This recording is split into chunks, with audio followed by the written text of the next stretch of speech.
hoje a gente não tem. Eu acredito que após escrever essa frase retirada do livro de tradição, ao invés de chamar de livro de outra a tradição dos antepassados.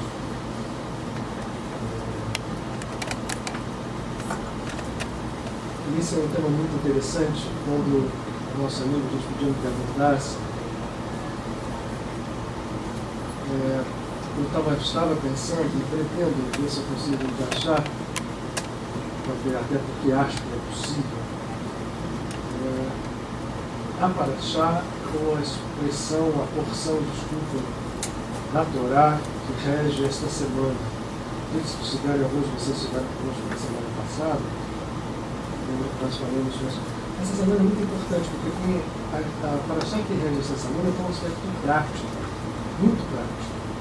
Porque ela se refere especificamente, e é exatamente a porção que se estuda do livro de Moisés, do Êxodo, Shemot, que na semana passada nós estávamos naquele momento, lembrem aqueles que estiveram conosco, de libertação, de saída do Egito, aquela noite em que as duas últimas pragas, né, entre elas a mais, aparentemente mais dolorosa, que é a morte dos primogênitos, e sendo também, procurando relembrar a informação para quem está conosco pela primeira vez, reforçar ou deixar sempre claro que nenhuma escritura, todas elas, e a Torá está incluída nisso, são todas elas código. As histórias literais são apenas uma roupagem muito superficial. Os dados históricos, que são muitas vezes extremamente confusos, e alguns deles provavelmente não precisos, ou pouco precisos, estão subordinados a um entendimento mais profundo, a um entendimento modificado. Assim também se dá no Evangelho, assim também se dá no Bhagavad Gita, no Mahabharata, assim se dá no Bhagavad Gita, que são o livro de Perdão dos Mortos, onde nós olharmos as escrituras sagradas. Em todas as mitologias, a Cruz Ajuda Rosa, onde eu vá buscar a raiz unificada mostra que os códigos conduzem a uma mesma realidade. Nós precisamos saber Deus. No caso da Torá, isto é um código, a morte do primogênito é um código, o primogênito nosso, na nossa criação, nós seres que somos fruto de uma criação que se esconde por detrás de muitas eras, de muitos universos, de muitos planos. Esse nosso universo não é o primeiro a ser criado, esse será o último, o mistério completo e total. Será revelado a quem for mais simples. Esse é o grande paradoxo. Mas por trás de tudo isso está um processo que vem sendo espelhado por esses mitos, pela mitologia, melhor dizendo, pelo conhecimento espiritual, que está por detrás desta roupagem. E a morte do primogênito significa que, em algum momento, nós, seres criados à semelhança desse Criador, criamos, por nossa vez, com a força de imagem e de semelhança, somos semelhança e imagem de um Criador onipotente, temos esta onipotência dentro de nós, residual ou expressa de uma forma distorcida. Quando a gente fala que o ego é o grande inimigo, não é apenas o ego pessoal de cada um de nós. Nós poderíamos ousar a estender esse conceito egóico a um grande ego universal, que estrutura uma criação de lutas, ainda assim imersa na divindade, porque tudo está sob o controle da divindade, mistério, permanente, mas é assim que as coisas se expressam. Nós precisamos saber nos adaptar a isto para que possamos evoluir de uma forma absolutamente madura a partir de agora. São chegados esses tempos. E as interpretações das Escrituras devem ser feitas sob esta ótica.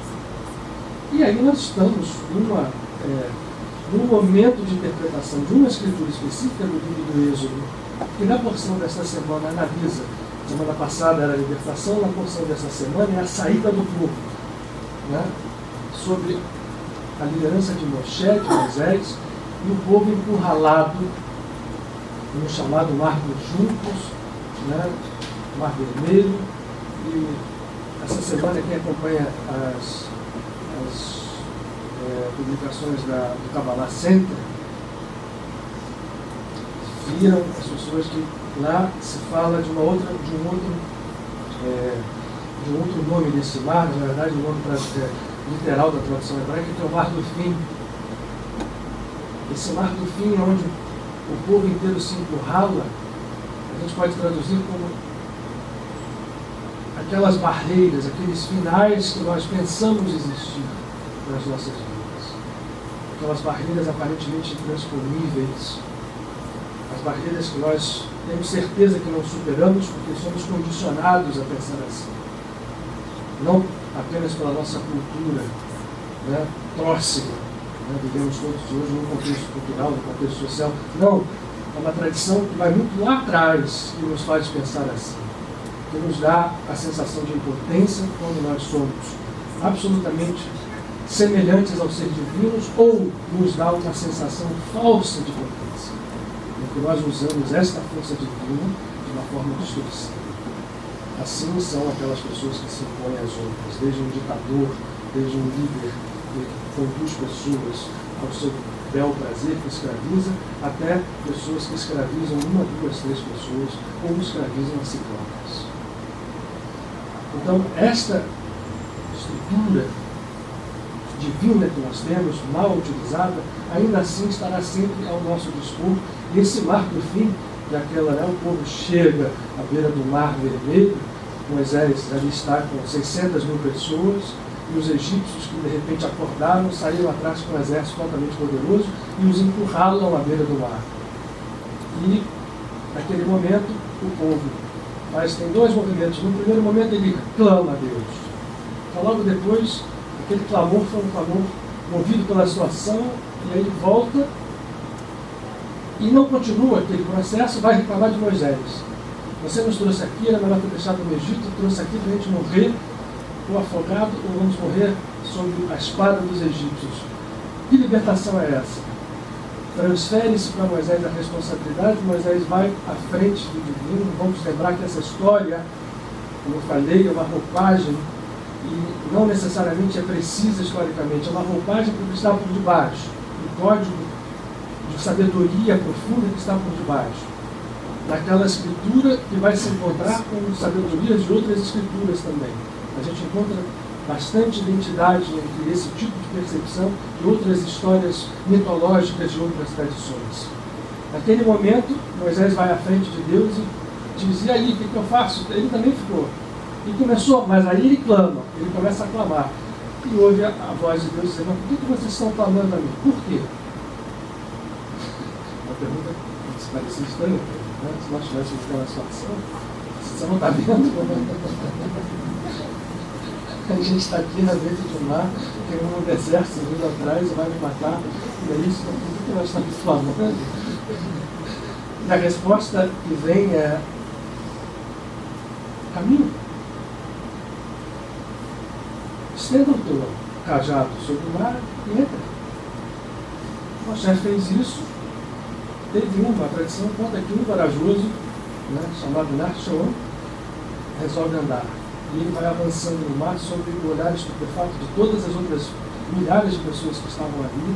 E vai, e vai, e vai, a água vai, e vai, e vai, e vai, e vai, e vai, e vai. Quando a água chega aqui, e ele continua caminhando, o mar começa a abre e a história nós já conhecemos. Esse fato está sendo estudado agora, começou no último domingo e vai se estender ao próximo chamado. Mas por que eu estou contando essa história? Porque dessa história, dessa porção do livro, 3 versículos no capítulo 14, 19, 20 e 21, do livro de Shemot, do livro de Êxodo, dão origem ao que nós chamamos de 72 sopros de lei. Esses 3 versículos têm todos 72 letras, cada um deles, precisamente. Aliás, a Torá em hebraico é matemática. Ela tem 42 linhas por 248 colunas, e cada você pode dividi-la perfeitamente assim. Isso dá uma série de cálculos matemáticos que a gente podia brincar aqui. Então, é uma matriz. Então, você identifica os versículos por número de letras. Os versículos 19, 20 e 21, todos eles, os três, têm 72 letras. Faz-se uma junção. Os versículos começam, se nós vamos traduzir em português, nas nossas Bíblias lá está, e o povo chega ao mar, e os egípcios estão atrás, e foi feita uma coluna de nuvem de escuridão, que impedia que os egípcios vissem o povo, e o povo clama a Deus. Essa história que eu contei está ali, exatamente nessas letras que eu fiz. E Deus diz: caminhe. Moisés estende o seu cajado, e o mar se abre. Aqui está, só que eles pegam esses três versículos que contam exatamente essa história. Se quiserem conferir em português, vão lá nas Bíblias e vão ver. E as 72 letras são mescladas para se encontrar um código de forças espirituais que está aqui, novamente, vamos chamar para ser redundante, codificado nessas tríades de letras. Eu pretendia falar sobre isso, porque isso aqui tem um efeito prático muito grande, apesar de a gente sempre ter cuidado, né, eu sempre procuro ter esse cuidado aqui na casa, para que a gente não passe receitas de bolo tão pouco panaceias olhadas superficialmente. Nada visto superficialmente, repetido como se fosse uma fórmula mágica do livro do filme do Harry Potter, né? É tão bom aquilo, né? Quer dizer, eu acho assim, você precisa ver uma fórmula de dizer aquelas palavras e de repente tudo acontece. É ótimo, quando a gente está num estado de unificação, é verdade isso. Mas não é tanto assim, então a gente não pode usar nenhuma desses instrumentos desta forma. Nós precisamos ter consciência. Eu pretendia falar sobre isso, mas aí veio uma orientação para que a gente falasse sobre a unificação de vontades. Porque falando sobre isso, ok, eu vou ter em mãos uma determinada crise. Esse nome aqui, por exemplo, vincula-nos à solução de problemas relativos à abundância, à carência financeira. E aí, de repente, estou precisando de dinheiro, então é nele que eu vou. E as pessoas vão olhar aquilo como se fosse uma simples fórmula mágica. Não é essa a intenção, não será jamais a maneira de se utilizar isso aqui. E aí, começarmos com vontade humana e vontade divina, foi a orientação que nós recebemos nos tão forte foi que hoje, inclusive, eu trouxe cola, uma colinha para não perder o meu fio da meada. Né? Então, na verdade, o que a gente está olhando aqui, eu queria que a gente olhasse e lesse esta frase aqui de mim. Que coisa interessante.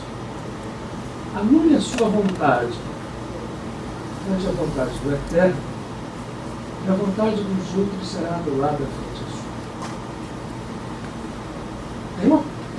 Salta um paradoxo, não salta? Assim, por quê? Tem duas vezes a palavra vontade.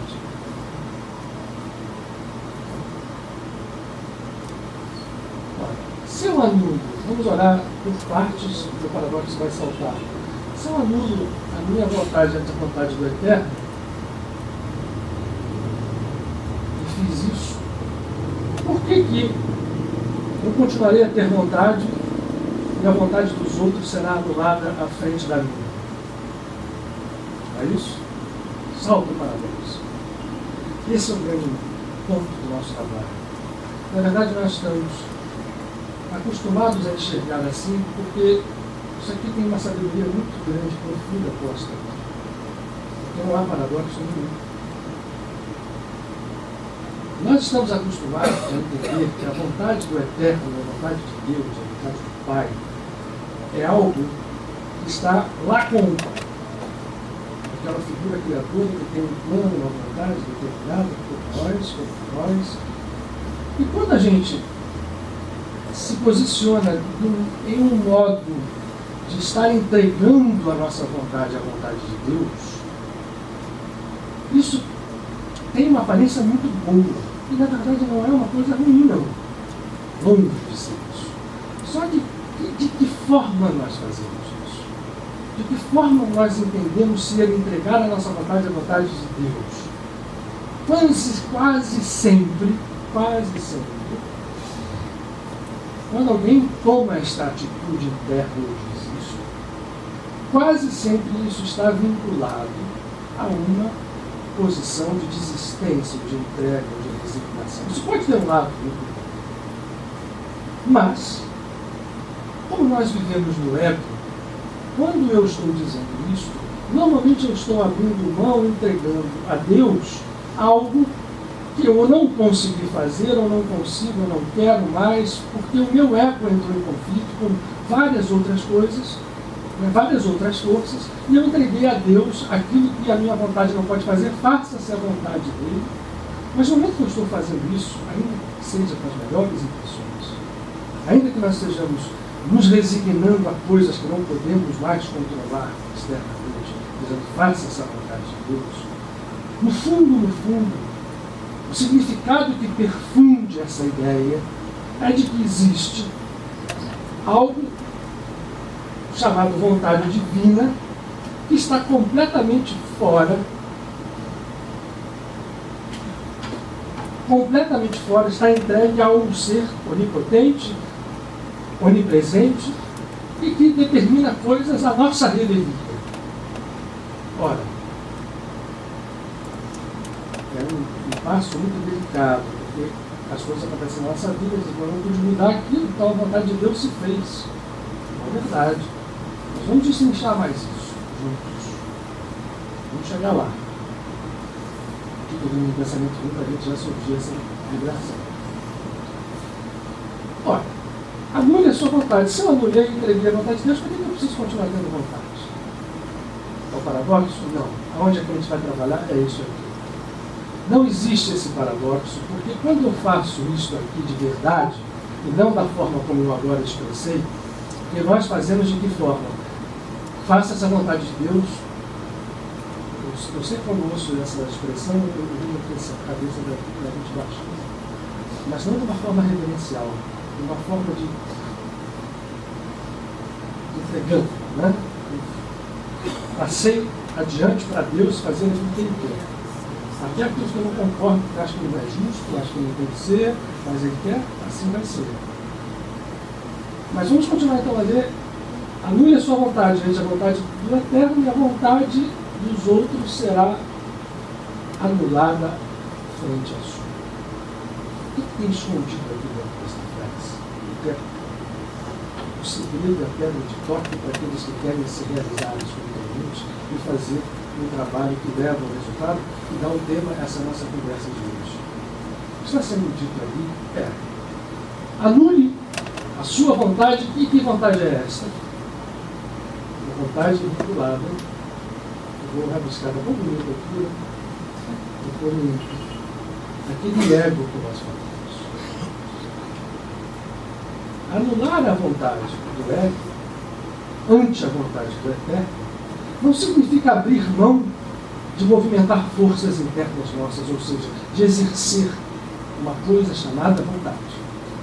Anular a nossa vontade frente à vontade divina significa tirar de campo aquilo que nós temos como desejos egóicos, como anseios egóicos, pura e simplesmente egóicos, para entrar num outro campo, numa outra faixa de entendimento da vida, que é, anulando essa vontade, entrar em contato com algo muito superior, muito mais poderoso, chamado vontade divina. Quando isso acontece, quando alguém faz a anulação da vontade do ego e se rende à vontade divina, não existe uma separação entre Deus e a pessoa fica largada ao sabor da vontade divina, que eu não sei como é.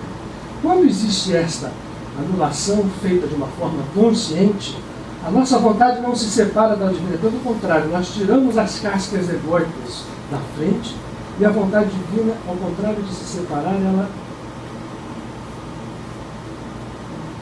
nos reenquadra, nos reestrutura, ela nos absorve.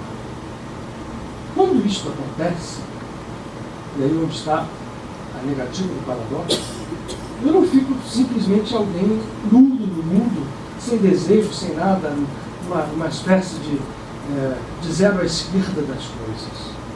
Ao contrário, esse ser que consegue chegar a esse ponto de anular a vontade à frente da vontade do Eterno, para que a vontade do Eterno tome conta da nossa vontade, o porque é um conceito bem diferente do que nós pensamos. Porque ela tomar conta da nossa vontade não é a gente se render a coisas ruins que tenham que acontecer, ou coisas que ele queira fazer e que eu não sei se vou poder influir ou não. É um processo que tem que ser trabalhado desde o início para que nós saiamos do ego e entremos no campo do eu divino. Quando isso acontece, aí está a negativa do paradoxo. A nossa vontade fica absolutamente poderosa. Por isso é que está aqui a sequência desse dito. Feito isto, a vontade dos outros será anulada frente à sua. Mas qual vai ser a nossa vontade agora? Não é mais aquela vontade que eu anulei. É uma vontade qualificada pela nossa unificação com a vontade de Deus. Como é que a gente faz isso? Esse é o nosso resultado. Ao contrário do que nós pensamos, não se faz um trabalho de anulação do nosso ser à frente de um ser onipotente, porque eu não teria receio de dizer nenhum. Isso daqui é uma das maiores armadilhas que nós estamos imersos, nós como Júlio. A gente conhece a nossa família evolutiva aqui do planeta, a gente pode estender isso a alguns de vocês, encarnados e desencarnados. Porque isso aqui dá campo a duas coisas. Se eu entendo que anular a vontade e a vontade da eterna é simplesmente eu abrir mão de coisas, eu vou me render a forças como uma folha seca, a forças de outros egos.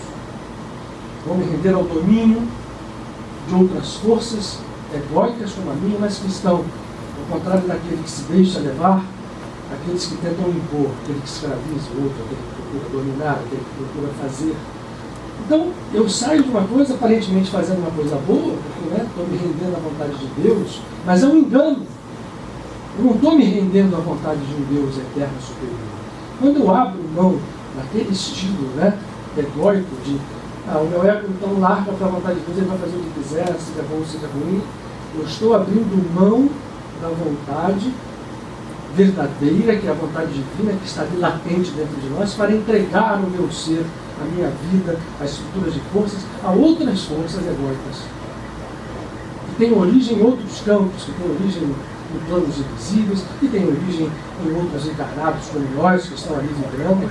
Então, é um trabalho extremamente delicado, porque quando eu faço a verdadeira anulação da vontade, a minha vontade se torna a vontade divina. E esse ser, quando tem a vontade divina dentro dele, ele é extremamente poderoso. Querem um exemplo? Vamos usar um exemplo próximo de nós, porque assim eu acho que é a melhor forma da gente entender. Olha, eu acho que eu vou ter que apagar a sua. Eu não bonito aquilo ali, isso que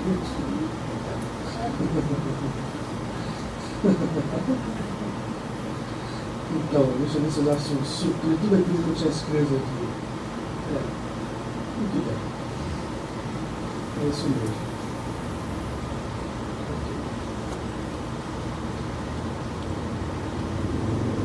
Vocês querem um exemplo de como isso aqui é verdadeiro? Muito verdadeiro. Na verdade é isso mesmo.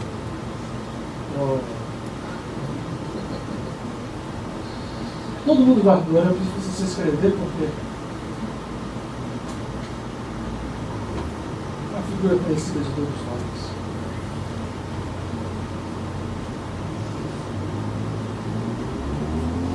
Vamos olhar para uma lente um pouco mais próxima. Jesus, ele fez quando passou pela terra. Qual é a nossa associação de tradição religiosa com tradição cultural com a figura de Jesus? Normalmente, nem todas as pessoas são assim, mas uma boa parte das pessoas, ainda que o relacione com Deus, às vezes Deus em pessoa tem descido à terra para mostrar ao homem o único Deus. Normalmente o que nós temos de Jesus é uma figura que se rendeu à cruz, que se deixou crucificar, apesar de ressuscitar pela cruz, mas vai passando uma ideia para a gente de uma mansidão muito passiva, muito como frases, por exemplo, eu vou começar pelo contrário. Jesus, por exemplo, quando ele fala duas frases que ajudam muito esse tipo de concepção. Duas, principalmente entre outras, mas duas frases. Uma quando ele está no horto, das Oliveiras, ele faz a oração prévia à sua prisão. Ele está ali, né, clamando, orando, de uma forma muito tradicional, como se faz dentro do judaísmo até hoje, em voz alta. Os seus discípulos dormiam. E uma das coisas que você veja como a tradição, mesmo nos evangelhos, é importante que a gente entenda o código não. Eu sempre me pergunto o seguinte, né? Uma pergunta que eu fiz quando comecei a olhar assim. Se estava todo mundo dormindo, quem foi que ouviu Jesus falar para escrever o que ele disse? Isso mostra o quanto nós temos que olhar as coisas que estão por debaixo dos dedos, e não necessariamente as coisas que são postas nas letras. Apesar de ser muito bonito, eu não duvido em nenhum momento que ele tenha dito isto, até porque por alguém que escreveu pode estar entendido biblicamente, passou isso também. Mas o fato é que a gente leva. Ele diz: Pai, tira de mim esse cálice 3 vezes, e depois assim, seja feita a tua vontade, não a minha. Essa é uma afirmação que dá força àquele tipo de desenho, que foi sendo manipulado pelas estruturas religiosas que foram sendo criadas à volta da sua obra, da sua missão. E a segunda é dita na própria cruz. Jesus, no meio, né, do sofrimento no final, repete é até engraçado, os Salmos, né, a gente vai esse ano procurar falar um pouco mais. Os Salmos também tem versículos e coisas, especificamente Jesus, principalmente na reta final da sua passagem, ele quase fala como se fosse falando com os Salmos. Pelo menos aquilo foi captado, trazido para os evangelhos. Ele repete uma frase do Salmo 22, dizendo, e as Bíblias traduzidas colocam um aramaico, né? Eli, Eli, Eli, lama sabachthani. Eli, Eli é uma das formas de se chamar Deus. Deus, por que me abandonaste? E clama muito isso em voz alta. E algumas pessoas ouvindo Eli achavam que ele chamava Eliarro, o profeta Elias, como se exclamando que o profeta Elias viesse salvá-lo. Mas ele estava falando do Salmo 22, e logo depois ele fala assim: está consumado, em tuas mãos entrego o meu espírito, para depois ressuscitar. Essas 2 frases ficam marcadas no nosso consciente e nos transmitem uma ideia de vontade divina extremamente separada da vontade divina. Mas vamos olhar para uma outra ótica. Eu comecei ao contrário. Vamos ver Jesus e tudo que ele fez, desde o momento que ele aparece até esses 2 dias, o dia prévio, onde o Monte das Oliveiras, né, recebe a sua oração, e o próprio dia da crucifixão, antes de que ele reapareça, triunfando completamente sobre a morte. Jesus, tudo o que ele diz, quais são as obras de Jesus? Né? Desde o primeiro dia que ele aparece em Bíblia, olhando todos os evangelhos. Se a gente começa pelo evangelho de João, ele começou transformando água em vinho. Então fez um milagre de ressignificação da água no vinho, para que uma festa de casamento continuasse a andar. Dali para diante nós vamos ver em todos os evangelhos descrição de curas,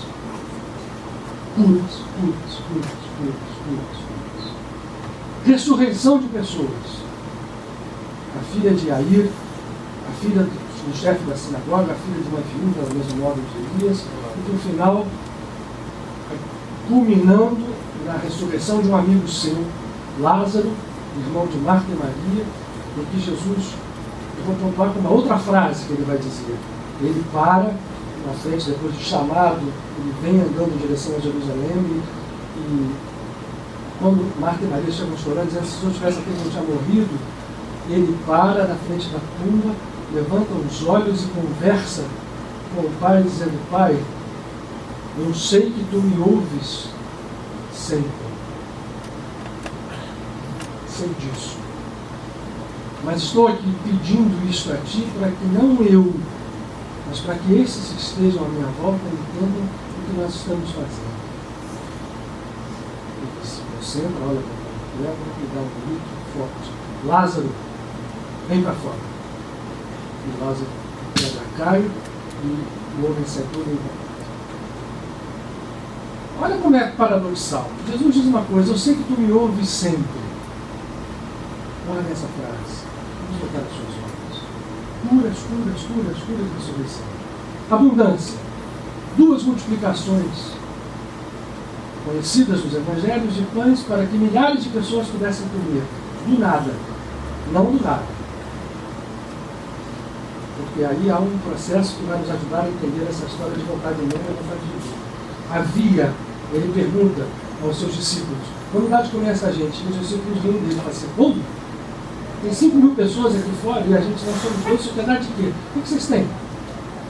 Aí eles falam, eles têm 5 pães e 2 peixes, depois se fala 12 pães, são dois movimentos de multiplicação. E diz assim, então pega essas cestas e começa a distribuir. E os discípulos começam a distribuir, e aquela história daqueles pequenos, daquela pequena quantidade, daquela base pequena, sai uma abundância infinita. Aí logo depois disso, um parênteses interessante para a gente falar, os seus discípulos, eles saem junto, pega a barca, vai cruzar o lago de Genezaré para o outro lado, e a multidão sai toda correndo, porque a história do pão distribuído da fartura correu. E ele sempre dizendo, né, o pessoal está correndo ali pelos lagos, o lago é grande, mas devia dar-se para ver. Né, eles querem outra coisa, eles não estão querendo o pão verdadeiro. Eles querem esse pão comum. E os discípulos no barco, depois de verem tudo aquilo, de fazerem, porque foram eles que pegaram e foram dando para as pessoas. Eles começaram a brigar porque estava faltando pão. Mas eles falam assim, vem cá, vocês viram que presenciaram o que presenciaram. Vocês não entenderam nada. A fonte disso não é o pão que vocês. Isso aqui reflete algo muito superior. Então, cura, abundância, transformação de pessoas. Transformou um cobrador de impostos, fez virar São Apóstolo. E outras tantas pessoas que foram agregando, mulheres, trazendo mulheres a seu círculo mais íntimo, coisa que não era comum, era absolutamente incomum. Jesus não era aquela figura frágil, pobrezinho, largado de pé junto. Não, ele tinha uma presença extremamente importante e sempre caminhou com obras de profundo poder, cura, abundância, ressurreição, transformação, renovação e o seu ensinamento fundamental. E ele dizia uma coisa, ele fazia essas obras, ele dizia alguma coisa muito importante. As obras que eu faço, não sou eu quem faz, são obras do Pai em mim. A minha vontade é a vontade do Pai.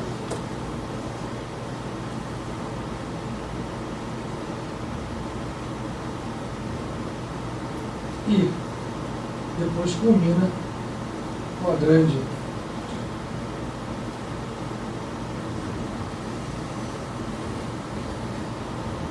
eu e o Pai somos um. Eu trabalho pelo Pai, não sou o Pai do mundo. Jesus, como grande ser que veio ao mundo, despertou na consciência crística, plena nele. Consciência crística, centelha divina, vontade divina, não pode ser outra coisa que não. Tudo aquilo que ele fez antes. Em nenhum momento Jesus encostaram a mão. Olha ele foi conseguido. E tem vários relatos de desmaterialização de Jesus quando ele estava sendo encurralado em Nazaré, por exemplo. Ele foi para a sua terra, onde lá ele era uma pessoa até então simples, um carpinteiro, e de repente chega dizendo, aliás, ele fez pouquíssimos milagres lá. Não é porque ele mostrava, quando ele dizia que a obra do Pai era dele, ele vinculava sempre a fé das pessoas. E quando não havia fé, ele raras vezes forçou a barra. Fez isso 2 ou 3 vezes. Para mostrar para isso, esse é um outro desdobramento do ensinamento, as várias formas que tem de se expressar essa vontade. Mas agia absolutamente consciente da vontade divina, se entregando à vontade divina e fazendo o quê? Com a vontade divina, expressando esse poder infinito que vai de multiplicar comida, que vai de chegar para Pedro estava precisando, né? Paga o imposto ou não paga? Dizia, Pedro, vai a César o que é de César. Vai ali, pesca um peixe. E Pedro vai e pesca o peixe, tinha 10 dracmas, exatamente a quantia de imposto, assim, vai lá e paga isso. Isso tem um significado profundo, porque várias vezes também ele chegou para os apóstolos e falou assim, joga a rede aqui, eu diria. E a rede vinha cheia. Então, todas as suas obras, como obras de cura, não repetida, ressurreição, abundância, obras do Pai, vontade do Pai, unificadas à vontade de Deus. Na hora que chegou, aquele momento crucial, de que ele precisava passar, por quê? Qual é a missão, a sua grande missão?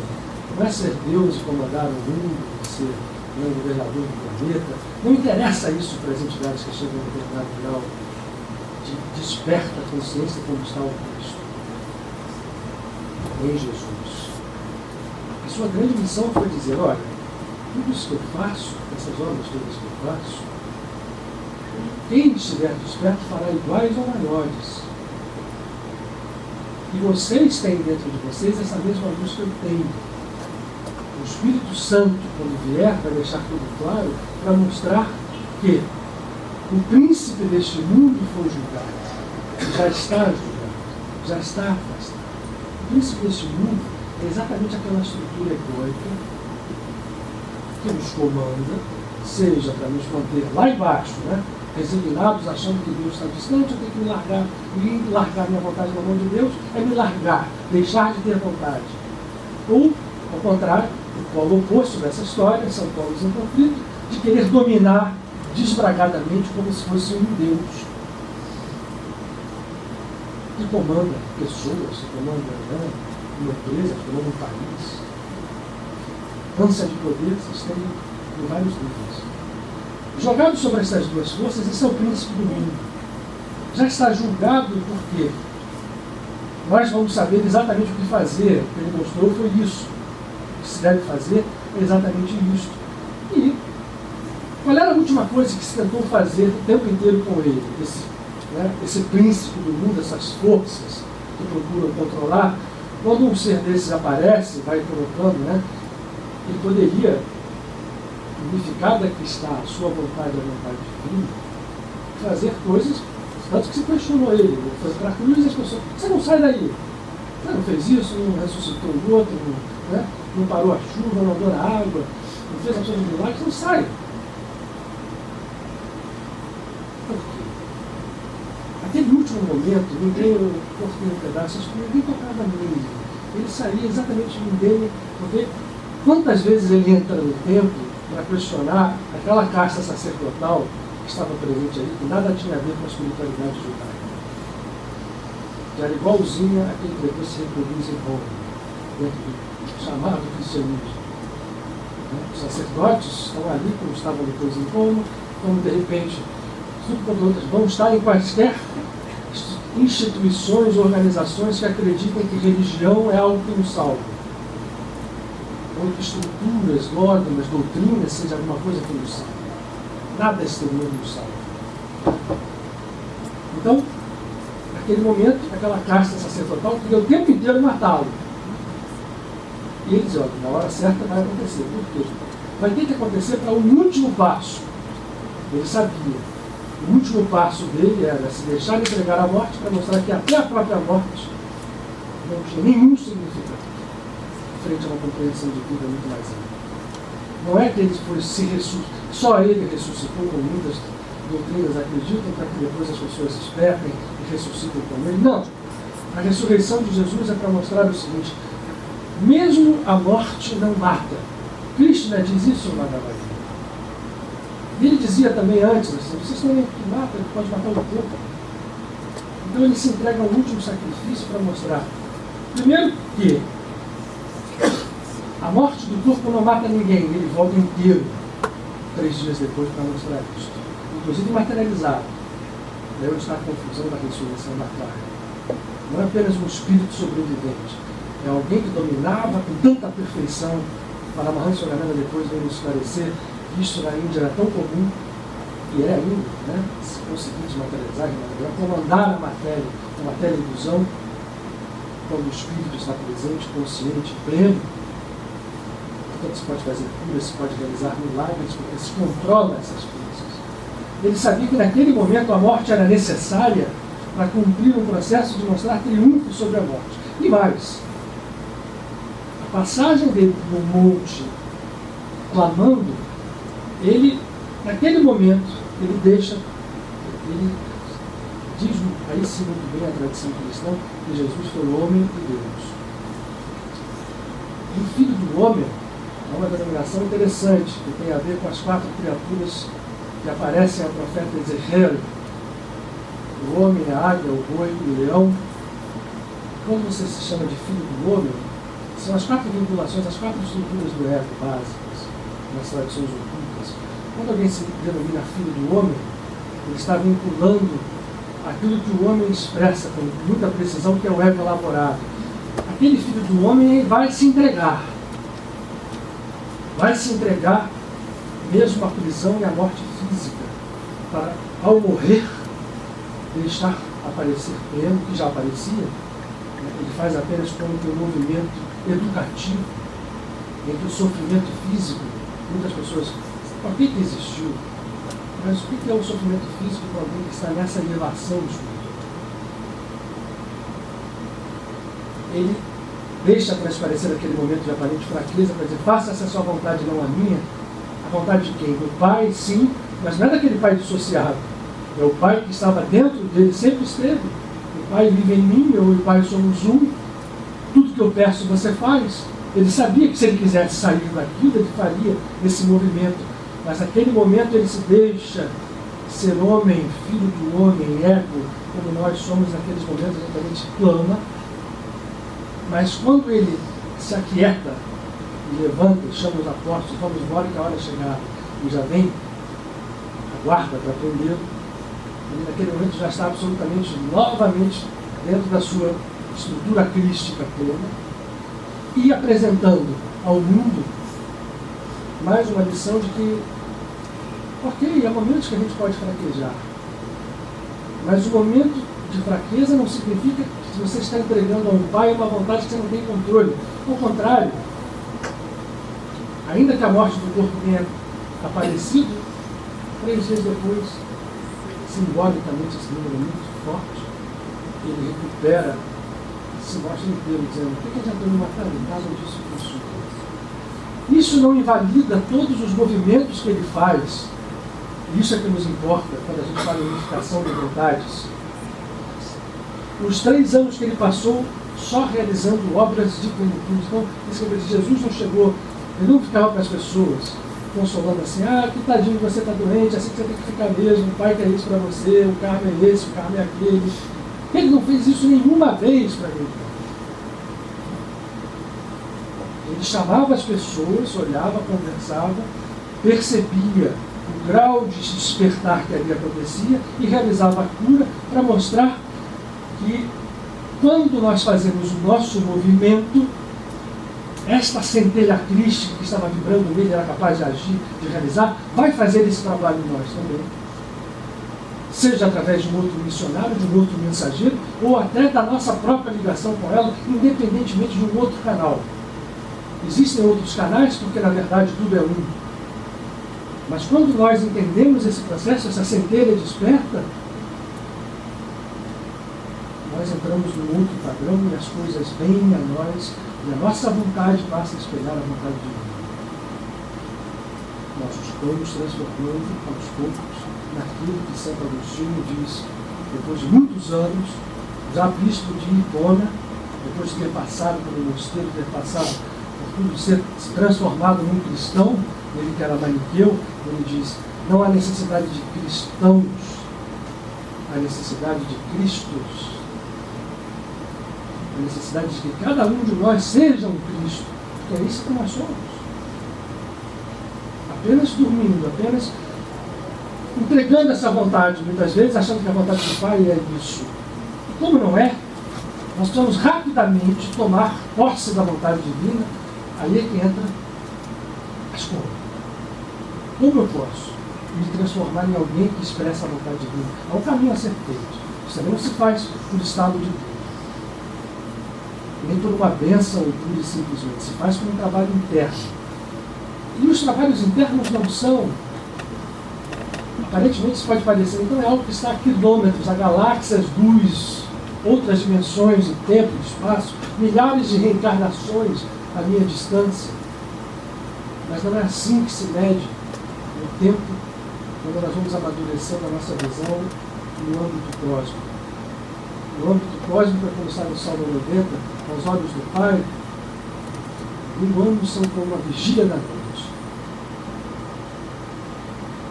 E nós precisamos ter esta consciência dentro de nós para que a nossa cabeça não caia, porque muitas vezes a gente se rende a essa tal vontade divina, que não é a vontade divina, de uma forma. Então é isso, meu caro, se deixa aí. Não é assim. Porque ainda que a gente passe por coisas, cada um de nós sabe, passa, então coisas acontecem, vai deixar de acontecer, não, já aconteceram. Porque enquanto nós estivermos ainda vinculados a esta lei do karma, as coisas continuarão a acontecer baseadas na semeadura que nós fizemos. Mas há momentos em que esta história vira. O dito do Pai dizendo: eu colho aquilo que não semeou. Isso pode parecer uma direção frontal à nossa visão, mas olhada por um mergulho profundo da alma, significa que quando eu entro nessa consciência crística, e aí onde a gente vai chegar, como é que eu faço para chegar nela? As coisas tomam um outro rumo, outra forma. E eu posso, inclusive, até me sacrificar. Mas farei isto em plena consciência, como fez Jesus na hora que ele deu aquela coisa se mostrando um homem frágil. Até a cruz ele fez isso, mas para depois ele assumir essa natureza divina. Mas aonde está a base? A base está em pequenas coisas. E aí eu vou contar uma outra história muito semelhante à da multiplicação dos peixes e dos pães. Jesus pediu aos seus discípulos que dissessem: vão lá e deem de comer. E eles imediatamente colocaram as limitações que nós temos a como lugar de comer. A conta é simples. Eu tenho 4.000 pessoas aqui fora, eu tenho 5 pães e 2 peixes. O que eu faço? Não tem saída. Na lei de causa e efeito, na lei linear que nós vivemos, tem saída. Aí a consciência crítica fala: saiam e vão dar de comer. E eles saem e as cestas vão encher. Mas havia 5 irmãos. É uma história muito semelhante no Antigo Testamento. Com o profeta Elishardo, ou em português Eliseu. Eliseu vai à casa de uma viúva na cidade de Sarepta, que devia muito, e o seu filho estava a ponto de ser tomado em prisão, porque o dívida levava à prisão, e ela estava desesperada, seu marido tinha morrido. E ele chega na casa, ela chega aos pés dele: profeta, eu preciso e conta a história. A pergunta que ele faz é exatamente, é tão semelhante, que o nosso Paranacional, fez concluir várias visões, dizia que Jesus era a reencarnação do profeta Elishardo, e que São João Batista era a reencarnação de Eliarco, o profeta Elias, porque Eliarco era guru de Elishardo, de Eliseu, e Jesus voltava depois para reencontrar o seu guru João Batista. Essa visão do Paranacional. Estou contando para vocês para a gente ver como as coisas têm. As coisas históricas a gente tem uma. Independente de ser ou não ser, de ser verdade ou não é, o fato é, essa história daqui é semelhante. Ele chega e diz assim: o que você tem em casa? Aí ela diz assim: eu tenho menos do que isso aqui de azeite. Aí ele fala: então, faz o seguinte, quantas panelas vazias você tem, quantas talhas? Ela vai e recolhe tudo. Ele fala assim: vários vizinhos e pede mais. Ela vai e pede os vizinhos e suma assim. Agora pega isso aqui e derrama dentro dessa talha, da primeira talha de azeite. Ela vai, faz, e aí começa a encher o copo. Ela enche todas as talhas. Então assim, ela faz o seguinte: vende isto e parte para os seus vizinhos, paga as suas dívidas. Agora, os dois trabalharam em cima de alguma coisa que existia. A fim tinha um copo de azeite. Não se faz nada sem fundamento, sem base, sem reino.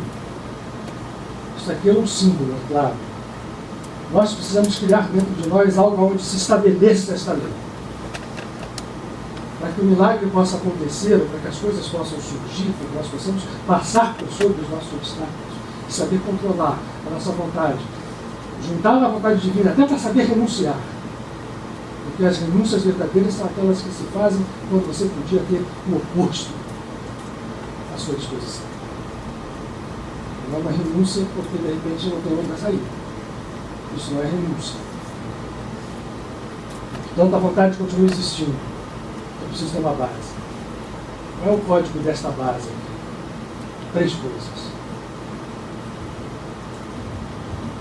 Primeiro, fé, que tem que ser entendida sob a sua expressão aramaico-hebraica emuná.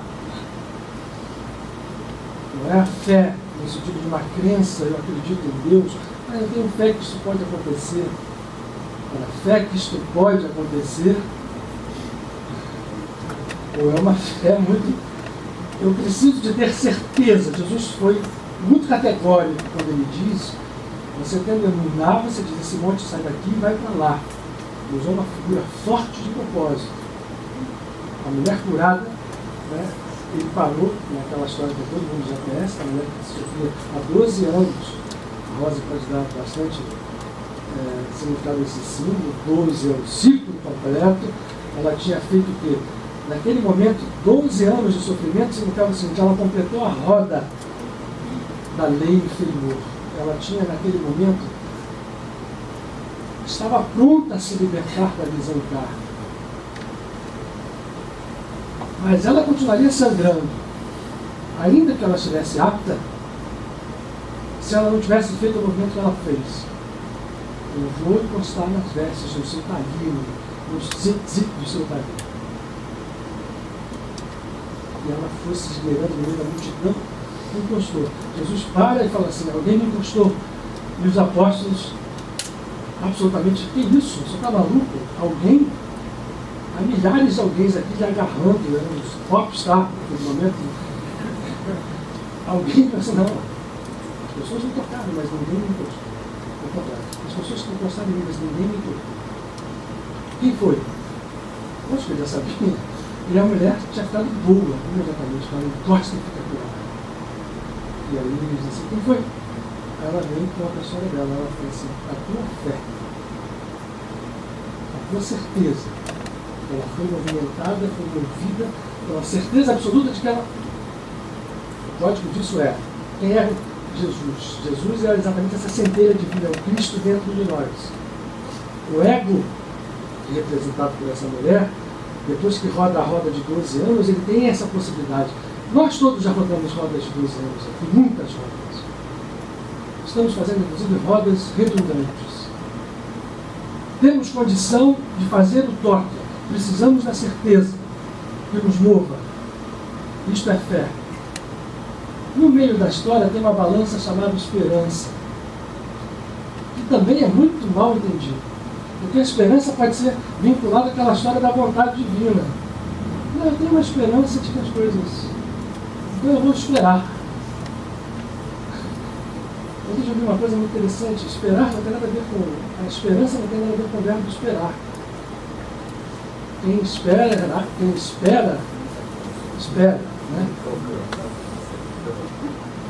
Quem tem esperança, sim. O verbo de esperança seria o verbo esperançar.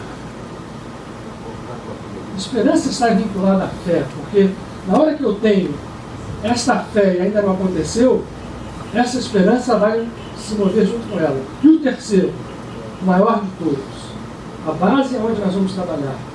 Os 5 pães, os 2 peixes e um pouco de azeite. Quem tem coragem?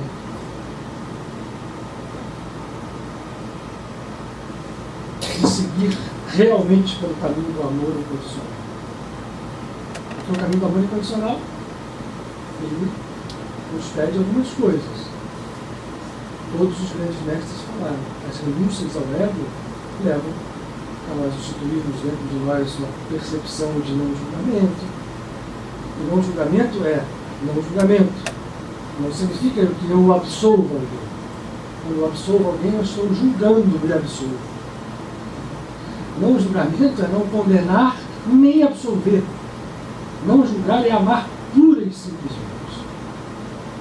Nós ainda estamos distantes disso. Mas esta é a base de trabalho onde a vontade divina vai tomando conta de nós. E paradoxalmente, João da Cruz usou isso numa poesia, quando eu não tenho mais nada, porque junto com o amor vai chegar, quando o amor incondicional acontece, eu tenho que começar perdoando, porque a gente tem para trás uma opção de coisas, precisa limpar. Então o perdão é mais ou menos essa história da limpeza. Né? E às vezes a limpeza é todo dia, né? Tem que passar a vassoura na casa todo dia. Então, cada dia não é só o perdão de coisas antigas, perdão de coisas a cada momento, a cada tempo, a cada pensamento. O perdão se transforma depois num amor incondicional, onde não há mais necessidade dele. Isto constrói, aí sim, esta tríade se unifica na vontade divina e nos dá acesso a poder fazer coisas. E aí, quando a gente pode fazer, a gente está livre do ego. Então eu não estou mais fazendo porque eu sou o grande líder espiritual, porque eu sou o grande médium, porque eu sou o grande isso, o grande aquilo. Ao contrário, João da Cruz diz, eu não tenho nada. O meu ego não tem mais nada. Nesse momento a vontade divina toma base, toma o seu trono, o reino vem. Assim está no Pai Nosso. E o Pai Nosso tem uma coisa interessante que fala sobre isso também. A gente podia também atribuir aquela Sara, isso reforça aquelas duas frases que eu falei. A tradução normal diz, né? Pai Nosso que estás no céu, santificado seja o teu nome, venha a nós o teu reino, seja feita a tua vontade, assim como nos céus. Isto tende a nos levar àquela interpretação torta da vontade divina separada, da nossa aqui, da dele lá, e a gente tem que se render a coisas que são a vontade de Deus, quando na verdade são frutos do nosso próprio semear. Eu escolhi do karma? Escolhi. Eu semeei? Semeei. Vou colher o que plantei. Até a hora que eu resolvi me libertar disso. Aí é que está o grande símbolo da colheita, quando Jesus sai colhendo com os seus discípulos no Shabat. Ele é questionado pelo sacerdote, que estava rompendo uma mitzvah, trabalhar no Shabat, e ele que respeitava tanto a Torá, e diz, está no Evangelho, que não sai da Torá nenhum acento. Nenhum acento, nenhuma letra pode ser mudada, porque ele entende a Torá, sim, como um código. Então você não se pode mexer. Uma matriz matemática, ela é, mudou o número dela, você já mudou o resultado. Então, a Torá é uma matriz matemática. Se Jesus falava isso, ele não podia estar desrespeitando uma mitzvah por desrespeitar. Ele mostrava o seguinte, quando eu estou na consciência messiânica, eu não sou eu só Jesus, eu e qualquer um, nós colhemos no Shabat, que é o momento mais sagrado, onde a presença divina vem, onde a Shekhinah, ou a Mãe Divina, vem ao mundo encontrar o homem que a queira receber. E naquele momento eu posso escolher, ou seja, o grande trabalho de todos nós é abrir essa consciência crística para que nós vivamos permanentemente em Shabat. Vivamos permanentemente com esta consciência de Deus em nós e desperta em nós. Era isso que Jesus fez o tempo inteiro. E no Pai Nosso está lá, seja feita a tua vontade, assim na terra como nos céus. Primeiro que não é assim que é no aramaico. O aramaico se traduz numa afirmação, a tua vontade é feita. Isso pode, no momento, na terra e nos céus, pode parecer uma coisa altamente determinista. Nada, e nunca foi isso que quis ser dito, nem Jesus jamais fez coisas deterministas. Nem pregou, nem realizou nada que vinculasse a determinismo. Ao contrário. Então o que a tua vontade é feita na terra e nos céus? Porque a vontade divina é feita na terra e nos céus. E nós, o que nós temos que fazer, e por isso está nesta oração, é que nós nos incluamos, sejamos como fortes dessa vontade. para realizá-la. Porque vejam a ordem dos fatores, na terra e nos céus. Se eu estivesse falando de um Deus que está lá longe, era mais lógico que eu dissesse nos céus e na terra. Mas é na terra e nos céus. É mais ou menos com aquela escada ali a fora. Os anjos sobem e descem. E Jesus falou mais uma coisa, que dá, ao meu ver, que a verdade que aqui ninguém tem como ideia ninguém, a gente compartilha conceitos, trabalho interno, trabalho que é feito pelos nossos amigos aqui em conjunto. Jesus fala uma coisa muito intrigante, que foi muito mal usada pela Igreja Católica. Há um momento que ele chega para os seus discípulos e fala: tudo aquilo que ligares na terra será ligado nos céus. E completo. E aquilo que desligares da terra será desligado nos céus. Vai novamente aparecer esta ordem: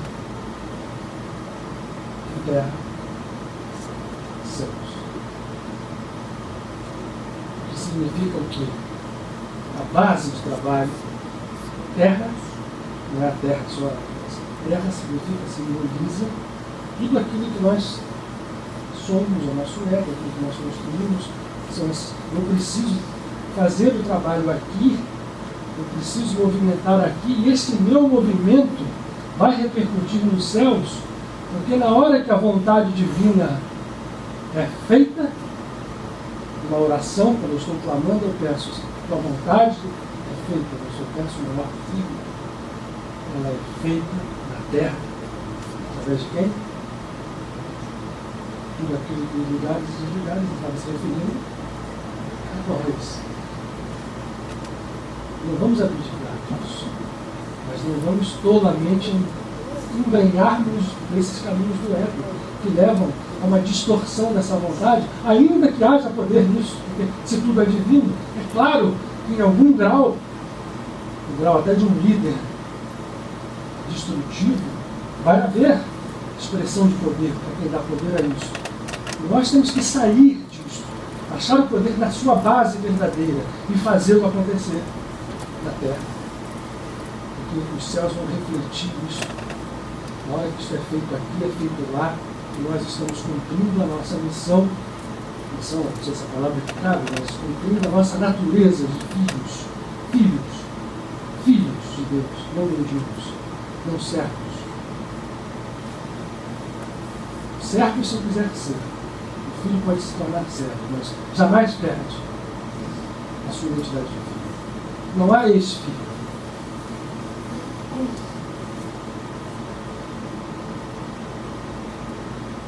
Portanto,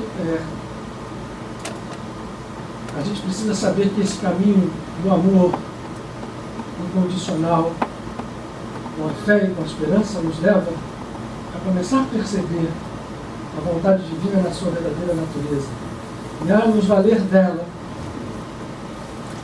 termos anulado a nossa falsa vontade do ego e passar a agir com ela. Isso faz sentido naquela primeira afirmação, no momento que isso acontece.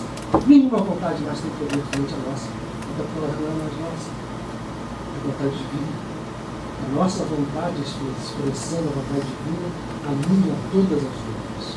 Não há nada que seja capaz. Só que quando eu sou na vontade divina, eu não vou mais me encantar com isso e passar a reprimir pessoas, a escravizar, a dominar pessoas. Porque essa história de ego leva a distorções. Por exemplo, o ego se expressa pelo pensamento. Então a gente hoje vê, por exemplo, muita coisa de pensamento positivo, correntes de pensamento positivo, nada contra elas. Mas existe ali uma grande armadilha oculta, porque se a gente olhar, não são todas, tá? Para a gente não ser aqui, estar condenando, mas a grande parte dessas coisas fica assim: o seu pensamento positivo conquista para você tudo que você quer. Isso é uma verdade parcial. Esse pensamento existe, é poder divino, mas é poder do ego. Se eu não souber a sua raiz e não trabalhar nesta base aqui, se eu quiser usar o meu pensamento positivo para conquistar alguma coisa, né? Se o livro for americano, geralmente é um carro de 500 mil dólares de uma mansão de 4 milhões. O livro, mas isto pode vir, o pensamento vai atrair. Só que vai atrair na lei lá do karma. Se eu pegar isso para mim e dane-se o mundo, eu estou dentro da roda livre, não me liga. Ao contrário, o que Deus quer que a gente faça? Acho que foi uma coisa que eu esqueci de falar para vocês. Vou comentar alguns ideias aqui. E é. Mendes teve um tema, ser como Deus. O que você fazer é ser como Deus. Deus não fica querendo casas de $1 milhão, $4 milhões, é necessariamente coisa muito maior. E o maior faz a partir de uma. Deus é doação permanente. Na sua onipotência e na sua infinitude, o tempo inteiro doando para justos, para injustos, para quem tem pensamento positivo, para quem se rígido. Nós, como não somos semelhança, nós não temos identidade, mas enfim, somos filhos, nós temos duas faces, a face que recebe e a face que doa. A gente privilegia a face que recebe e só quer saber dela. Isso pode ser válido por muito tempo. Quem consegue controlar essas forças, seja em que âmbito for, né, do pensamento, da ação, do seu poder, ele pode dominar o certo das vezes. Um dia isso aqui toma outro rumo. Agora, eu posso receber, é justo que eu receba, se Deus está doando o tempo inteiro. Tudo que nos fala do sagrado diz que o divino, o Altíssimo, é um doador permanente e infinito, não cessa. Nós ficamos em tal forma doentios que a maior parte de nós se fecha para receber. Aqueles que, dentro do ego, despertam, recebem alguma coisa dentro da sua capacidade de receber e ficam presos ali. Podem ir aumentando essa capacidade, mas há um momento que tem um limite, tem um fim. Eu quero infinitude. E, portanto, eu tenho que exercitar o doar de mim. Não é só doar coisas, é doar a pessoa, doar tudo. É participar da natureza divina como um canal. E um canal que está ligado a uma fonte infinita não tem nenhum problema, nenhum receio de carência de útil. Aquele que se liga à vontade infinita sabe que há uma infinitude ao seu dispor e ele vai doar, porque ele vai receber também. Então ele vai receber tudo aquilo que ele quer. Mas ele está recebendo o que ele quer quando ele, como Deus, movimentou aquelas duas bases lá. Saiu de alguma coisa. Ele deu o movimento que eu peixe, ainda que a Beata houvesse só 5. Os pães, nós conseguimos, quando ele fez aquele movimento, alimentar 5 mil pessoas. Aquela que pegou um copo de azeite e teve coragem de derramá-lo numa talha maior, desse é o símbolo, conseguiu enchê-la e outras tantas. E passá-la aos vizinhos, ainda vendeu, pagou as dívidas. Então, a gente tem instrumentos à nossa disposição. Eu comecei com isso aqui. Aqui estão códigos que mostram forças divinas que trabalham dentro desse campo. Aqui não está a fórmula mágica, né? Eu repeti, não é isso, não é aquilo. Aqui está codificado, aqui estão forças divinas, por isso se chamam sopro divino. É um dos nomes dentro da tradição espiritual hebraica. Você chama a Deus de diversos nomes em diversas circunstâncias. Inclusive, eu vou falar aqui hoje, no nosso tema, deixa eu deixar algo para instigar vocês. Isso nos aproxima muito da visão védica, onde a visão védica da mitologia, de uma forma geral, hoje a mitologia greco-romana, né? Se fala de lutas entre homens e deuses, né? Isso não faz muito sentido para nós, essa nossa visão. Né? É preciso entender isso de uma forma muito profunda. Mas há um nome dado a Deus chamado El, que está com sufixos quase todos os nomes de anjos, né? Micael, Gabriel, é um nome dado a Deus. E está em Israel, que significa aquele que luta com Deus.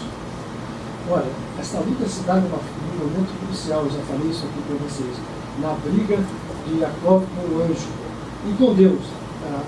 A Escritura fala que a luta de Jacó com Deus, a luta de Jacó com o anjo, na véspera em que ele vai se encontrar com seu irmão Esaú, quando ele tinha seu gênio, ele tinha trapaceado, né, para receber a bênção de seu pai. Esta luta, ela é pontuada o tempo inteiro por Jacó, pedindo: me abençoa, me abençoa, me abençoa. E o anjo, o Deus que dentro com ele, de tal forma que lesa a sua coxa, tira, deixa o manto, mas ele fica agarrado e está surgindo a aurora. Eu não vou te largar enquanto você não me abençoar. Ele não só abençoa, como troca o nome de Jacó. Ele diz: você não é mais Jacó, você é Israel. Quem é Israel? Aquele que luta com Deus. Faz sentido isso? Faz. Com que Deus ele estava lutando? Quem é ele? Agora só para jogar essa natureza divina, porque até o ego é divino. Ela é a natureza divina onde está o nosso ego vinculado. Então nós precisamos lutar contra ela. Entre aspas, por ela, porque aí você vai ter, tem que morrer, não tem nada. O ego precisa ser reintegrado à sua natureza divina. Então, esse L, a luta de Jacó, depois era o L que abençoa ele, e esse L é o Deus que está dentro do seu irmão gêmeo, Esaú, que representa, né, o mal.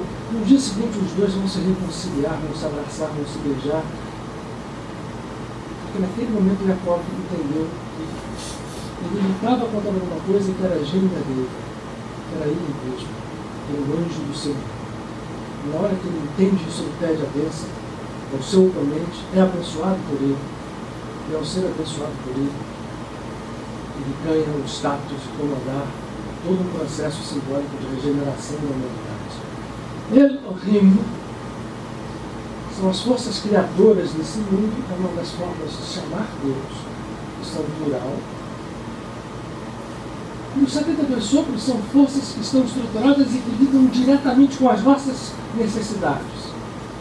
Eu não vou falar mais aqui, porque a gente só tem 15 minutos, mas cada um desses nomes, por exemplo, este nome aqui, o terceiro nome da terceira linha, vincula a uma energia que nos leva ao milagre. Ora, mas como é que eu chego ao milagre? Eu quero que todo mundo fique olhando, e de repente, pum, sai uma varetinha, uma luz, né? Eu agora estou vendo tudo de desenho para minha filha de 2 anos. Uma beleza, a princesinha Sofia, aquelas fadas da Cinderela, da Bela Adormecida. É uma festa. No dia que nós tivermos natureza divina dentro de nós vamos ser capazes de fazer isso mesmo. Mas com outra visão, depois de nós termos nos transformado em seres absolutamente crísticos. Enquanto não vamos a isso, nós temos que chegar a um campo que é chamado campo do milagre. É esse aqui. Esse nome ele leva ao milagre. A tradição diz que Moshe usou esse nome para abrir o Mar Vermelho. Davi usou o nome daqui para lutar contra Golias. E assim vai. Como é que eu uso isso? Eu preciso ter uma consciência dentro de mim para poder entrar dentro daquele código e que aquela energia abra um canal como um verdadeiro sopro e isto mova as forças internas que estão agarradas ao ego e abra caminho para as forças divinas, energias divinas. Há nomes aqui, esse para o milagre, esse nome, por exemplo, tem várias formas de ser entendido, todos eles. Se nós olharmos um livro que fala sobre isso, há muitos já hoje no mercado, há muitos, nós vamos ficar maravilhados, né? A Kabbalah revela isso ao mundo, isso andou escondido, isso veio à tona no século XX. E hoje, né, se você põe no YouTube, você vai ver 500 meditações com esses nomes, com significados, há livros sobre isso, mas não é uma coisa como receita de bolo. Isso precisa ser entendido, Portanto, se recomenda meditações ou mântricas, ou pronúncia, ou mesmo apenas, sim, olhar, apenas mergulhar dentro daquilo. A tradição espiritual chama o branco de fogo branco e as letras de fogo negro. Cada uma delas, somada às outras, cria. Por exemplo, esse nome daqui, eu já falei para vocês que é o nome que leva a nós encontrarmos caminhos para a solução dos problemas financeiros. Mas esse daqui leva à cura em todos os níveis. É dito que este nome afasta o anjo da morte. Ele não é o anjo apenas da morte física. Há um outro nome que vincula a soluções de estados de morte. Nós vivemos estados de morte em diversos campos da nossa vida. Jesus falava isso. Vocês são mortos. Né? Foi aquele menino que foi pedir para ele enterrar meu pai. Por isso os mortos enterraram os mortos. Venha ao Cristo, rápido. Venha a sua natureza crística, largue o ego e levando os mortos para lá. Aqui tem esse nome aqui fala, ajuda muito a nós desenvolvermos a iluminar ou a certeza, a fé. Cada um deles tem coisas assim vinculadas que nós, ao entendermos isso, vamos para a afetividade, já vamos para amor incondicional, lembrou a Cláudia. Aqui está, isso é ótimo para a gente desenvolver. Você trabalhando isso, você entra dentro do campo que permite que as forças de amor sejam redespertas dentro de você. Isso tem reflexo prático na vida? Tem. Mas o que nós temos que fazer quando nos aproximamos desse tipo de instrumento, seja ele, ou seja, né, eu sempre digo aqui, hoje ele está fora, no dia que eu falar dele, ele não estava acessível. A tela estava aqui. Isso daqui é um yantra hindu. Né? Tem uma sigla de 6 pontas, e cores e formas, usado para se aceder à consciência de Hanuman, que é aquela manifestação vibratória que é a forma do rosto do macaco, que foi que, na tradição hindu, não no Mahabharata, mas no Ramayana, aparece ao lado de Rama e de Sita, e vai salvá-la, vai ser um instrumento de devoção. Há uma devoção enorme na Índia, e eles usam isto aqui como algo muito semelhante a isto. Olhando aqui, se concentrando nesse yantra, mergulhando aqui dentro, você entra na consciência de Hanuman. Quando eu olho uma imagem de Nossa Senhora, uma medalha milagrosa, eu posso fazer o mesmo. Então, não deve ser estranhado por ninguém que a gente se utilize desses instrumentos. São sagrados, são poderosos. Tem gente aqui dentro dessa sala que eu sei que usou e usou muito bem, de eficácia extrema. Eu dou meu testemunho pessoal de que usei algumas vezes, observei efeitos, mas para chegar a isto, eu precisei fazer um caminho de abandonar a ideia de que aquilo fosse uma panaceia ou fosse uma fórmula mágica tipo Harry Potter. E eu recomendo que a gente se valha disso. É um instrumento muito interessante para nos ajudar a meditar. Por exemplo, a Paula lembrando bem. Quem não quer desenvolver esse amor incondicional, que a gente entendeu que é a ponta para entrar dentro dessa natureza crística que nos une à vontade de Deus. Se eu tenho alguma coisa que pode me ajudar a chegar a isso, né, para ajudar a perdoar, esse daqui também serve. Alguns outros aqui somados servem também. Por exemplo, esse daqui é um nome que nos faz adoçar os nossos julgamentos, ajuda eu a abrir mão dos julgamentos. Ele está logo antes do nome da abundância. E tem um resultado, um subproduto, vamos dizer, na hora que eu adoço os meus julgamentos, os julgamentos contra mim, ou o karma contra mim, vai ser finalizado. Na visão cabalística, chama-se de julgamento de decretos kármicos. Quando eu entro dentro desse estado, os decretos kármicos são anulados. Créditos kármicos plantados pelas vezes. A Rosa Teresa levantou, vou passar para ela, porque já está chegando ao fim. Eu posso falar uma coisinha antes? Pode. Como é que você podia consultar os espíritos que deram o tema de hoje? Se você pode, uma tarde, um dia, algum momento, repetir essa coisa, porque são coisas muito ligadas ao ego mesmo. Então, entendeu? A psicanálise diz, faz o que você pensa. Deus, faça a sua vontade. Quer dizer, a gente é muito ligado a uma série de coisas que, por exemplo, eu sei que alguma coisa mística acontece comigo depois que eu saio daqui, mas a minha ansiedade também fica imensa, porque eu gostaria de ter mais acesso a esses instrumentos. Porque eu pelo menos não tenho essa cultura, nem chego perto, para poder aproveitar bem esses instrumentos. Eu acho isso um cerne, para você acabar com a mística do milagre, para você acabar com a coisa da submissão à vontade de Deus. Quer dizer, a gente tem uma série de estigmas e de coisas deturpadas que atrapalham a gente seguir nesse amor incondicional, porque a gente gosta mais da gente, ou não gosta da gente, então não pode gostar do outro. Então eu acho que tem muita coisa ligada, desculpa eu estar falando assim tanto, mas eu acho que você poderia repetir, né, João Augusto? Não, olha só, deixa eu te dizer, a gente tem uma ideia. A gente sai daqui hoje, depois não ouve mais, entendeu? Esse ano a gente vai a Rosa até tem aqui uma proposta que a gente está analisando, quero achar tempo para isso, vou achar. Primeiro a gente fará alguns seminários ao longo do ano. Consulta aí, quando tiver alguma coisa. Já existe essa orientação. Eu que sou um mau executor das orientações. Não é mesmo? Não é mesmo? Não é mesmo?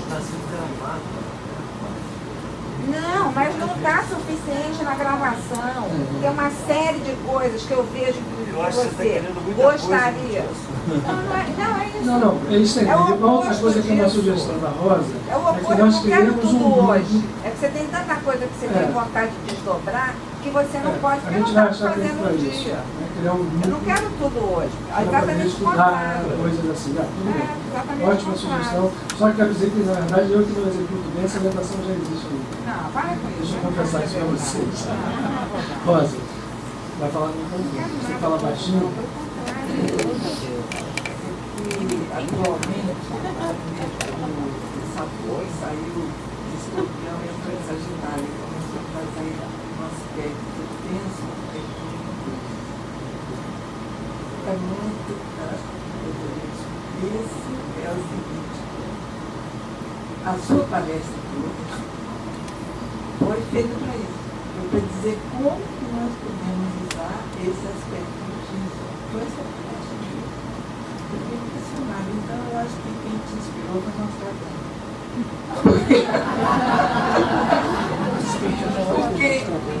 Porque nós tratamos, era um tremendo médico, por acaso nós trocamos. Por acaso.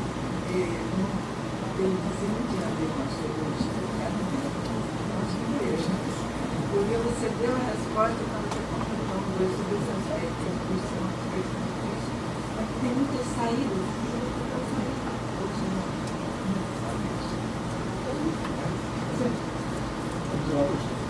Sim, Paulo. Você quer a complementação primeiro? Maravilhado por essa regra, essa ambiência que foi criada para se tratar desses assuntos, que está ultrapassando muito o sentido religioso como a humanidade e a religião formal fala. Então nós conseguimos um degrau acima. Eu queria lembrar de tudo isso que você falou, uma frase do Cristo importantíssima. As obras que eu faço, vós podeis fazer igual ou melhor. Nós não podemos ser mais do que Cristo por enquanto. Mas ele falou isso porque nós somos matéria-prima, nós somos matéria-prima criada pelo Criador para aqui estar, e nós estamos aqui presos a essa terra, encarnando pelas nossas sombras essas que não são só de maldade, mas de uma grande ignorância, um grande analfabetismo espiritual, que quando a gente se libertar de tudo isso, a gente se transforme em novos Cristo e possamos estar realmente trabalhando, e para isso precisamos ter primeiro amor a nós mesmos e saber que o maior defeito que nós somos, o maior bandido que nós somos criações divinas. Estamos aqui numa tarefa e temos que ter amor por nós mesmos. E pelo amor por nós mesmos, nós vamos trabalhar essas sombras com carinho e não com raiva. Nem ficar, eu não sirvo para nada, eu sou isso, sou aquilo, quando eu cresci, eu não sou. Então, não é esse o caminho. É o caminho realmente a gente se entender, se amar, para poder tirar as sombras e para poder fazer que a nossa vontade seja igual a do Cristo, que é igual a de Deus. Obrigado por todos vocês complementaram. Você vê que também trabalha aqui junto e um canal quase sempre extremamente perfeito. Justamente esse comportamento, né?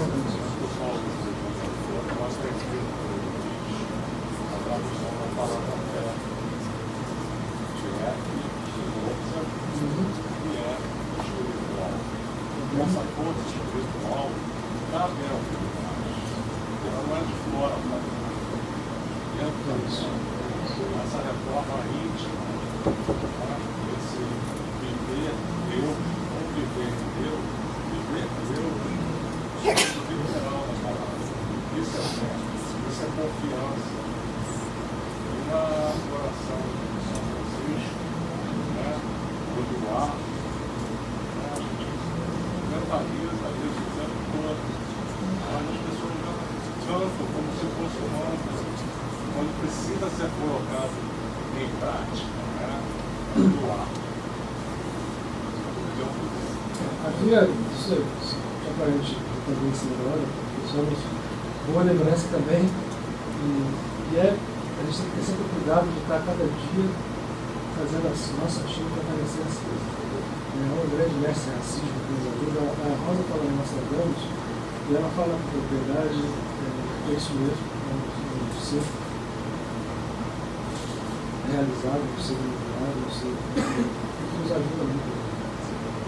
Já desde a época, lá no comunismo, já tinha sido visto, com vários outros.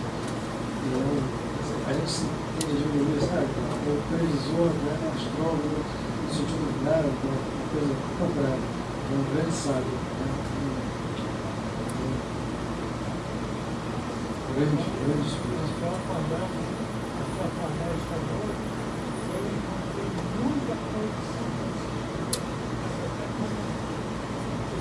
Em São Francisco, como a Luiz lembrou, a oração, a gente canta e vai automatizando as coisas, né? Como a gente automatiza o Pai Nosso. O Pai Nosso a gente repete ele se a gente cumprisse as coisas como estão ali. Quando eu digo perdoai as minhas ofensas como eu perdoo, não que Deus ofensas. A gente reza isso o tempo todo. A gente tem que entender, ainda não dá, mas é uma coisa que tem que bater na minha consciência. Se eu estou rezando isso, porque eu quero fazer isso. Né? Bom, vamos. A Lélia quer falar uma coisa? Obrigado a vocês. A Lúcia quer falar, vem cá. Tá, fala agora. Então a Lúcia quer se dirigir a vocês um pouco da nossa presidente, que pediu a palavra. Não quer falar agora, Lúcia. Então depois da oração, vem se levantar, a Lúcia quer se dirigir a vocês.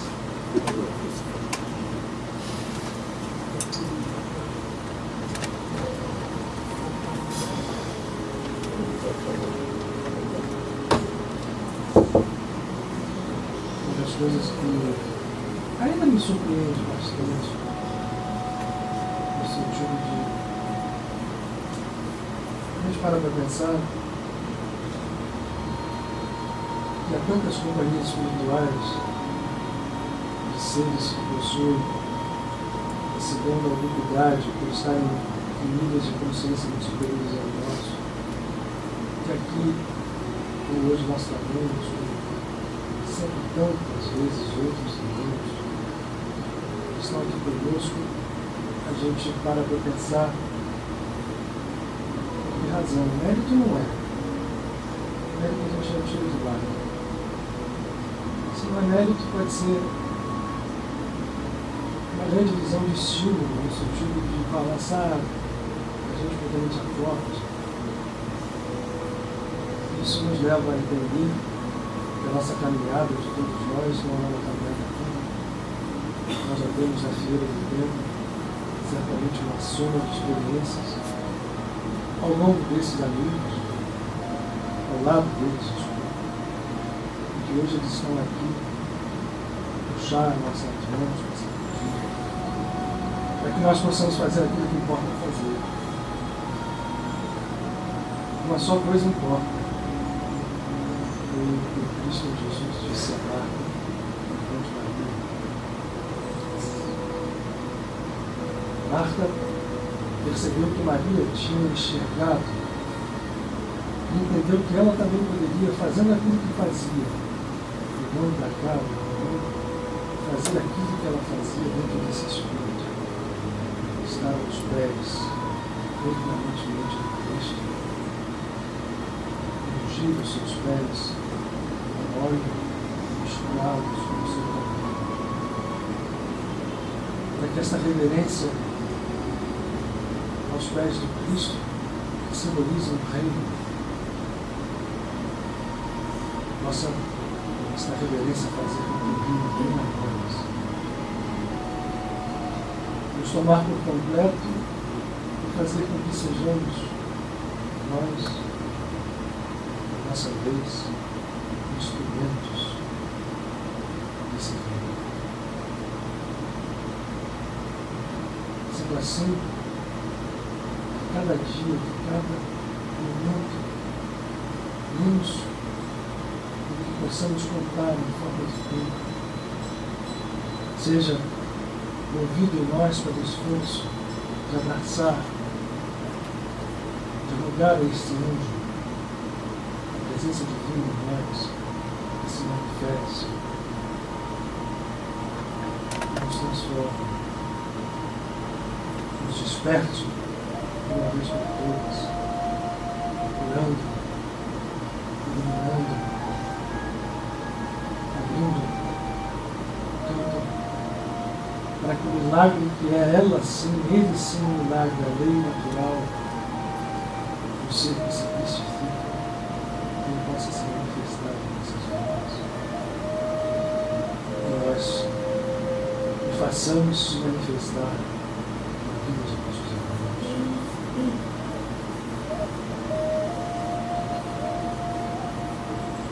Que esses irmãos levem a nossa oração onde seja necessário que aos nossos mais amados, mais queridos de nossa alma, mas também aqueles que pouco a pouco nós vamos aprendendo e são também irmãos nossos, dignos de serem amados incondicionalmente.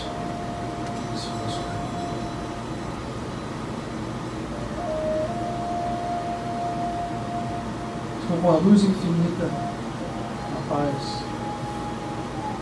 a presença príncipe venha sobre nós.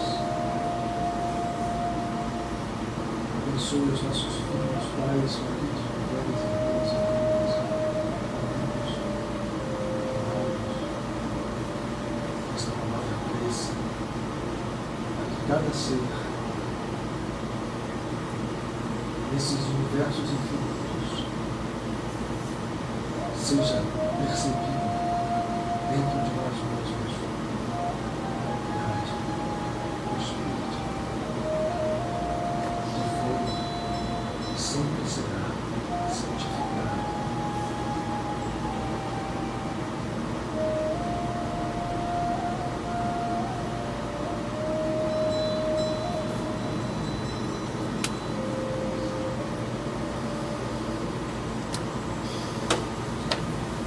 Vocês passam um pouco que a luz só vai dizer vocês as palavras.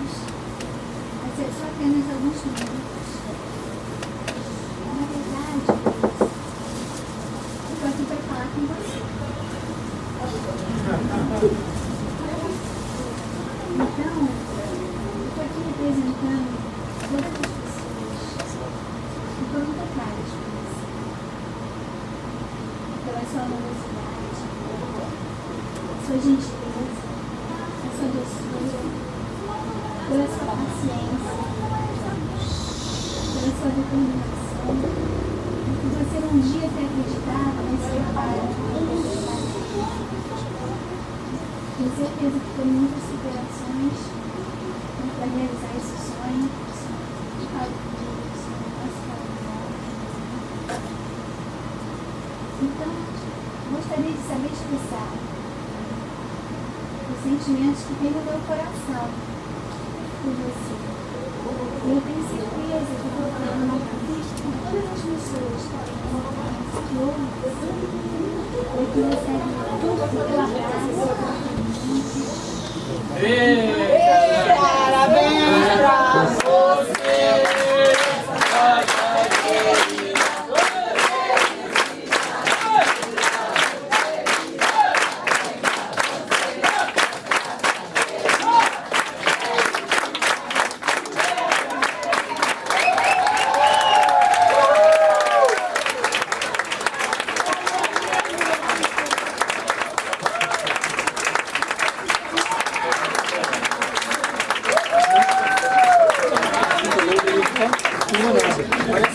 Estou filmando muito para as pessoas. Luiz fez anos no dia 23. Não sabe, não dá para ter luz.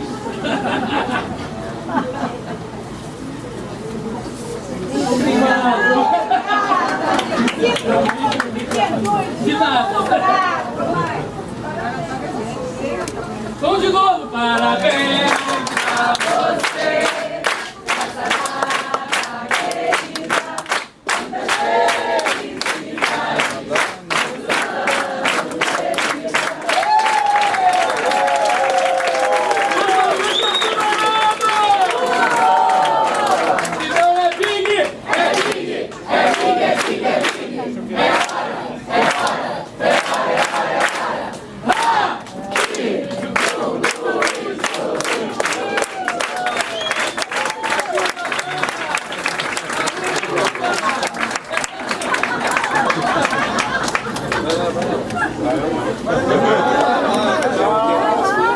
Calma, gente, senta aí. O pessoal tá com fome, mas calma. Tem bolo pra todo mundo. Pode ir embora, pode ir embora. Só pra quem não quiser, mãe. Olha aí, quem não quiser bolo pra dieta, pode ir.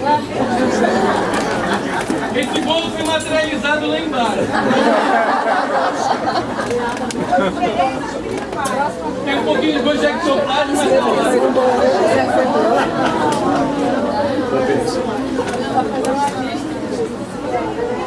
Pode ir comer bolo, né? O outro também precisa do bolo. Não. É.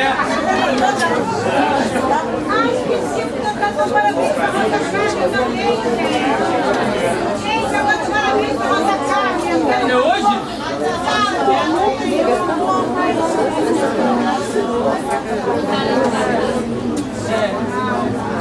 Não pode ser antes da Zay.